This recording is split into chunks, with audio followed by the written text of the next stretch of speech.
I remember in middle school when I had one good friend, and I used to walk into school, and I'd pull up with one of these faces, like, I thought it was cool to just have that type of expression, like, in front of my friends. I thought, like, I looked cool like that. I thought the G.I. Joe expression was like, maybe I get some more friends this way. People think I'm a serious mojo guy. But in reality, I only had, like, one good friend. And he was, like, my only friend throughout all of middle school. And then once I read this book called How to Win Friends and Influence People by Dale Carnegie, I read a chapter and it was just titled Smile. Smiling will win you friends and influence people.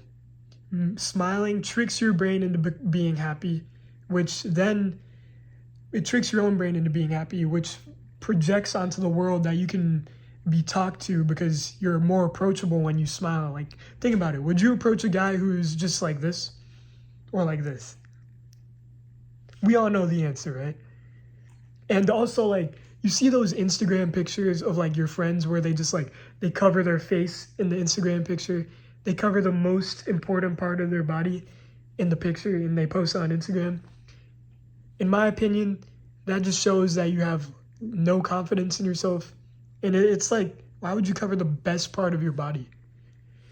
I think that doing this to yourself subconsciously makes you think you're not worth it to yourself. And if you're doing these things subconsciously, then you're going to actually start to think these things consciously. I have friends who they do this when they speak. That gives off like a very unconfident vibe, okay?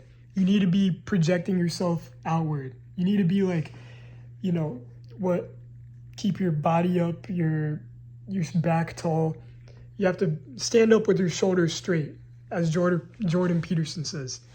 But the point of this video is you got to stop being so serious. You got to loosen up, okay?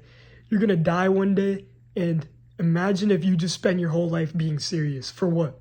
You want to be a doctor one day, you want to be a lawyer one day, so you have to be serious? You don't have to be serious for those things, okay?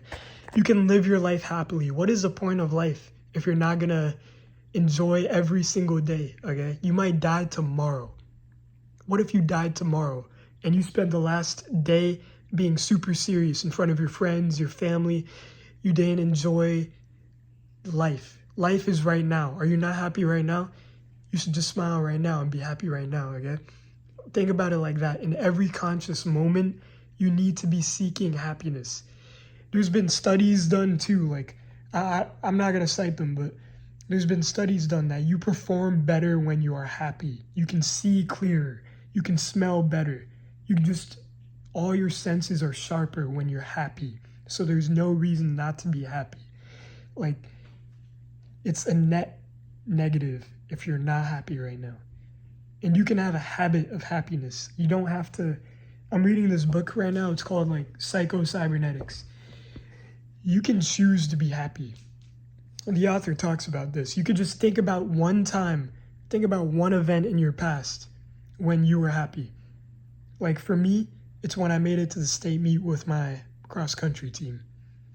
And I think about the time we found out about that, because that made me very happy. Like, we all found out. It was surprising, okay? But for you, it might be something else, like maybe when your mom pushed you on the swing as a child. And then you could keep thinking about that moment throughout the day, and you'll just feel that same amount of happiness. Think of it in detail. And this will make you happy for life if you do it every single day. I just gave you the solution to happiness. You should subscribe right now under this video. Go follow my Instagram. Faris Faisal out. Think big.